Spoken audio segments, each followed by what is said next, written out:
Actually, what's all this story coming from? You're trying to tell me that I'm cooking serious? No, bro, allow this man, get the conversation. No. So now, I said in the house a lot. The house brought us together.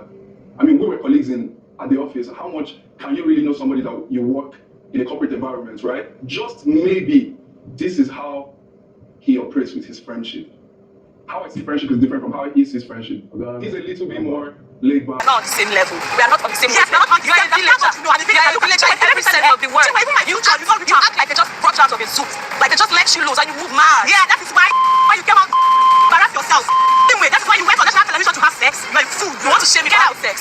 Get out. Okay, 35-year-old virgin. Congratulations. I never said I was a virgin. Oh. Hi guys, welcome back to the space. So this day 5 years. So day 5 starts with Ebuka asking the Aces pair what changed between them. And Topher answers that he thinks it's a thing of communication from both parties because at a point he was trying to reach Sooj and it was like he was chasing after Sooj. And he was like, friendship is not by force. Before he said friendship is not by force, the camera shows Sooj and he goes ahead to explain things. Topher also said there was a point whereby he dropped his jersey and his friend was not really there to support him. He wasn't feeling the support from Sooj. And in friendship, he appreciates two things, support and loyalty. So it's got to a period that it seems like there was a friction. Run your race, I run my race. And another thing happened. On his birthday, Sooj was on his guest list. And Sooj did not arrive in time. Sooj came when the party was over. He came late without giving any reason that was convincing that, oh, okay, this is a valid reason or so that this dude did not come on time. And when Sooj's birthday came, Sooj did not invite him for his birthday. Ebuka shifts to Sooj and asks why was Sooj not there during the jersey time. And Sooj was like, he was wearing glasses. Sooj did like this. He was like, look at me. Look at me. You mean to tell me that it's a thing of communication? And Sooj now says, from the very beginning, I knew this guy or I met this guy. I have been nothing but a good friend to this guy. That before they came to the house, they actually had the jersey idea together. They discussed it. Only for him, after his media rounds, to discover that Topher had already launched the jersey. Look at me very well. Face me head on. Face me. From the very beginning that I met this guy, I've showed this guy endless love. From the very beginning I met you. I don't welcome people into my life like that. But I took this guy as my guy. You want to look at me very well and tell me that's communication. That's what it is. Sooj also said he went to Topher's apartment where he was staying with his manager. And he discovered that Topher had already sent the first batch of the jersey. Topher also sent jersey to Nelly's hotel room. While Sooj was talking, Topher was like, Nelly bought it. And Nelly said she bought the jersey. He said he was also in that same hotel. And he wore one jersey from Topher's collection. And when he sized it, he loved his fitting. And Sooj and his manager, they were like, no, it doesn't fit him well. They are going to give him another one. Until today, he has not received anything concerning that jersey. Sooj says that he tried to reach Topher on WhatsApp, messages, calls, but he couldn't reach Topher again. Only for him to reach out to the manager he knew of Topher that Topher was using before they entered the house. And he asked the manager, give me Topher's number. And the manager gave him the same number he had of Topher. Apparently, Topher blocked him. And Topher was like, Sooj is a good storyteller. I mean, coming from our background, he's a PR person, that he's a good storyteller. Topher now says all this thing Sooj is saying is cap. That where is all this story coming from? Nelly, did I send any jersey to your hotel? And Nelly confirmed that no, you didn't send any jersey to my hotel. Sooj was like, so you mean I'm lying? You mean I'm telling stories? They were having so much back and forth, and Sooj was like, Topher, dead this conversation. So Ebuka now says, Topher, why did you block Sooj? Topher now said it was the period where he was having this creative thing. There was this contract the military gave Topher, I think, to design jerseys for them. Yeah. So he was like, he took Sooj off his snap because he was in his creative period. And I'm like, what the fuck? It's just funny. Ebuka now tells them that he's sorry to say, but they were never really friends. Yes, because what they are arguing for is kind of petty. And we all know, even in the house, Topher is this kind of, he's somebody that you ask something or a question, Topher can just laugh. But Sooj is a serious person. That means they didn't really know each other. And Topher says that how much can you know of a person that you people work in the same company? Like, you people are not really, but how he explained it, they are not really friends. They just carried each other's hand, came to the show, and that's it. So it's just crazy, like, seeing how they were in the show, their bond is breaking. Like, it shows that there's something wrong. And it can't just be this Jesse matter. There's more to it. But we respect their privacy if they don't want to, like, go deep. So, actually, it's just crazy. So, Sooj was now like, I was a real G to you. Even though when his family warned him against Topher. And Topher now says, now I see where the negative energy was coming from. And Sooj say, let me land. I still didn't follow that warning because I knew you before we went to the house. So apparently, his family members watched the show and they kind of felt some kind of way. Ebuka was like, you guys did not handle this thing very well. And Topher was now like, maybe people around them would have sat them down and maybe spoken to them, and maybe things would have been better. They kept having their back and forth. And Ebuka was like, I wonder if you people see each other, if you greet. Nelly was now like, no, they don't greet each other. They don't talk much to each other. Ebuka was now like, he noticed the period whereby they've been around. He has noticed they don't really talk. Ebuka shifts to Shatoria, that's Shaun and Victoria, and he asked Victoria that how does she feel about something people had to say that Shaun was always putting her down. So Victoria says that coming out of the house, she saw a lot of clips, and she's the kind of person that she's loyal. If she's somebody's friend, she's a loyal person, and she saw whereby things Shaun had to say about her. And in the house, she never for once said anything bad about Shaun.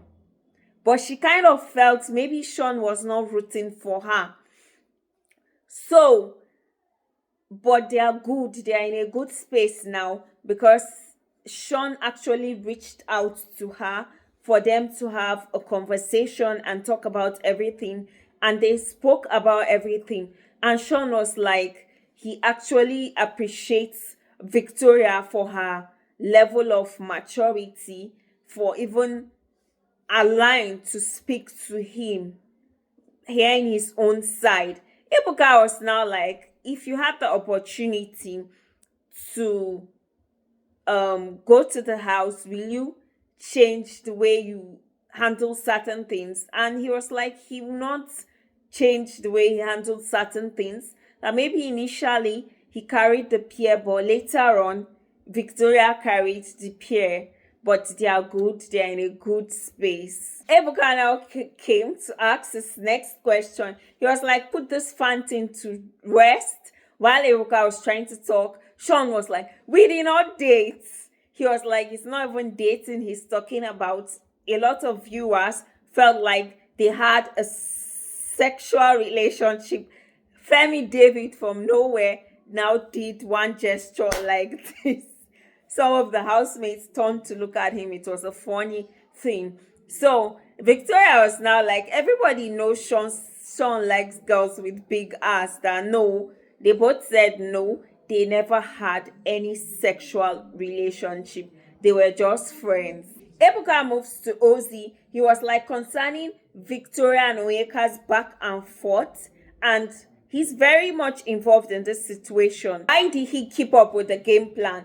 And Ozee starts blabbing that he doesn't play games. He never played a game. He had a a friendship with Onyeka, and he had a friendship with Victoria. So he was never triangulated. According to him, he was never in any triangle or so. And I'm like, what is this? What's this guy saying? He was never in any triangle. So Ebuka goes ahead and says, when housemates were talking about the triangle, and he came on one live show and he spoke about the triangle, didn't he have an idea? And Ozee now blabs again and says he doesn't listen to noise. I mean, for two people to fight because of him is entertaining. Ebuka even goes ahead to ask him, was there any point he tried to fix the differences between Onyeka and Victoria?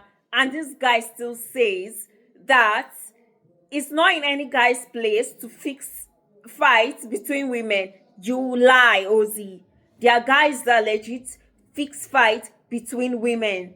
In this kind of situation, if the women respect you enough, there are ways you could have gone about it. If you really wanted them to like have peace, you are the one that is their friend. You could have known how you make things cool between them. You just didn't care. That's just the point. So Ozee was like, there was a point he spoke to both ladies that if they want to resolve things, they should resolve things. The way he sounded more like, if you people want to stop fighting, stop fighting. If you no one stop fight, well, no one stop fight. Ebuka asked DJ Flo, does she think Ozee was milking the situation, the triangle situation? And DJ Flo said she thinks he was enjoying it. He asked Nelly the same question. She said she thinks he was enjoying it.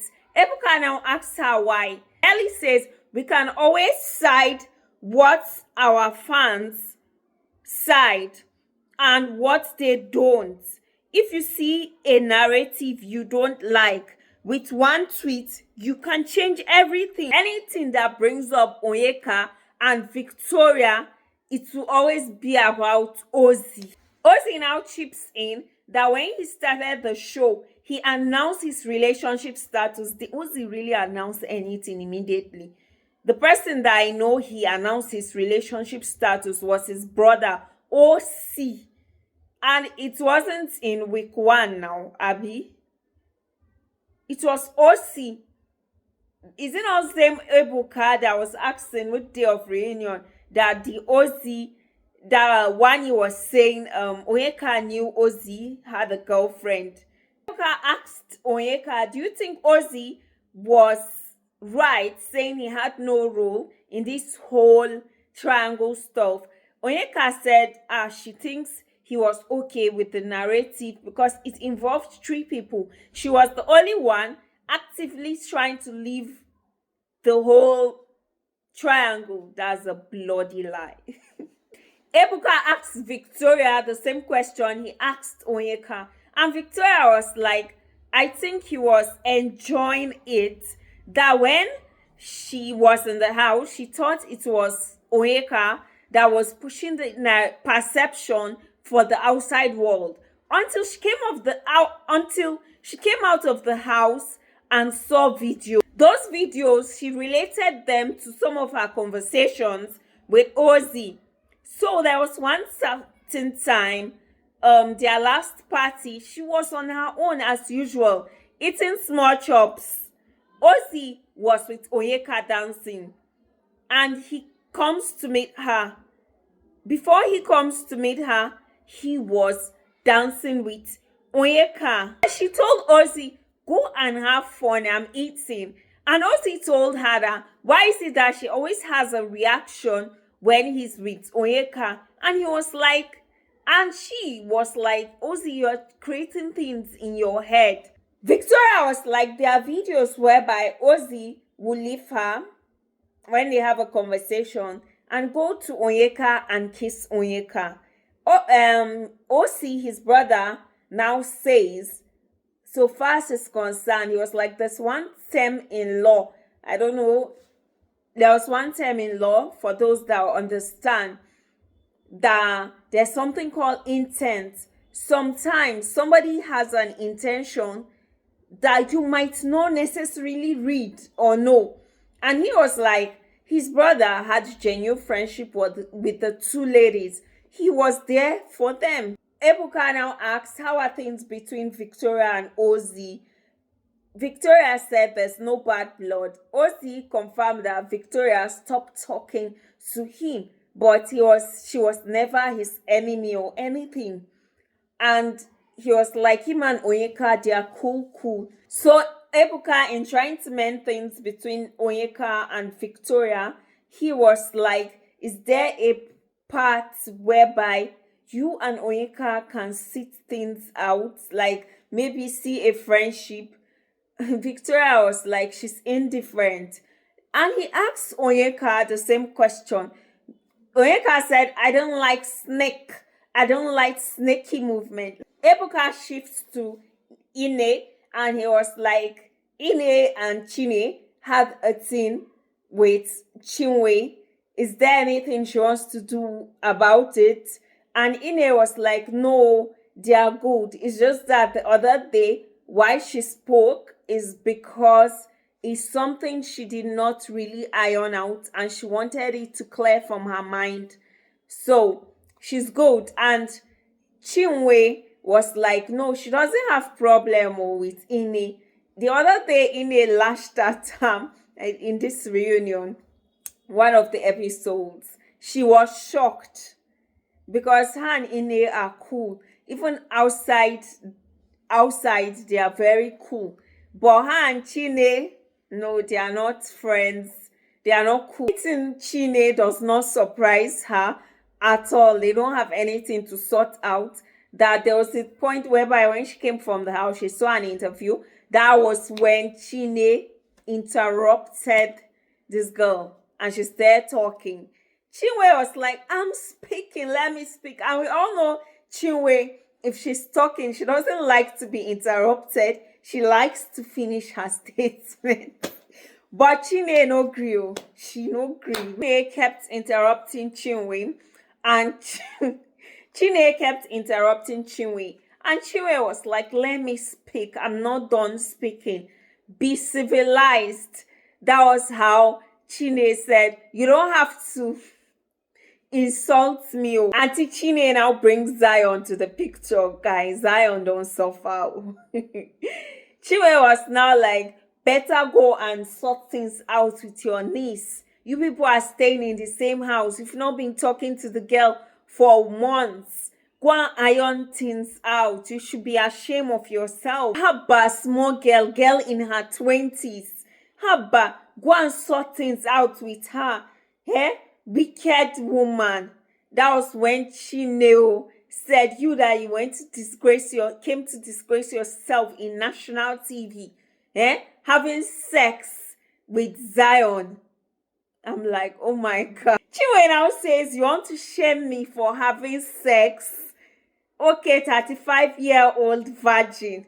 That was how Chinwe now exposed herself and said, did I tell you I'm a virgin? So the argument was getting heated. When you came out, embarrass yourself. Anyway, that is why you went on national television to have sex. You're a fool. You want to shame me? Get out, sex. Get out. Okay, 35-year-old virgin. The argument was getting heated. I did not know when I started laughing. Housemates were laughing. Like Ben laughed to the point that he almost fell. Didn't even fall. It's like he fell while he was laughing. Everybody kept laughing. Like they were throwing jabs at each other. Ebuka from his chair was laughing. You know this kind of laugh, you laugh with style. Use your hand and cover your face. He kept laughing. They kept throwing jabs at each other. One of the twin, I don't know if it's Wani or Handy, one of them sat near them Chinwe, and her expression, you know that the expression was like, what the fuck? Which kind of insult is this? They kept insulting each other. It reached the point. Ebuka was like, what is going on here? And we saw a point whereby Ben and Nelly were whispering something to their ears and looking at Ebuka. I don't know if they were saying maybe Ebuka instigated it, but it seems so. But I saw that Chinwe kept saying, go and collect your money that Zion is owing you. That look at you looking out for closure. From a boy that you can give back to. Small boy. She kept yabbing her, shaming her because of Zion. Like this Chinwe get bad mouth too. So, as she kept saying that, Chinwe now said, okay, sorry, when Chinwe said, go and collect your money from Zion, that look at you, maybe later they will have sex. Chinwe now told Chinwe, you sleep with the cobwebs in your coochie. That's how everybody kept laughing. These people cracked them up. Like, it was crazy. It was a crazy fight. It didn't stop there. They kept bashing. Chinwe now tells Chinwe that, look at you, a 40-year-old woman beefing with a 20+ girl. Chinwe now say, me and this girl who looks 40. Chinwe says, sorry. It was so intense, really. It was so intense. So Chinwe now says she even was being friendly. She even looks 50, not 40. So Chinwe now says, look at you. That she's going to finger her throat. Chinwe say, if you touch me, I'm going to scatter your teeth, or I'm going to break your teeth. So that's all, guys. Thank you for watching. See you on the very next video. Bye.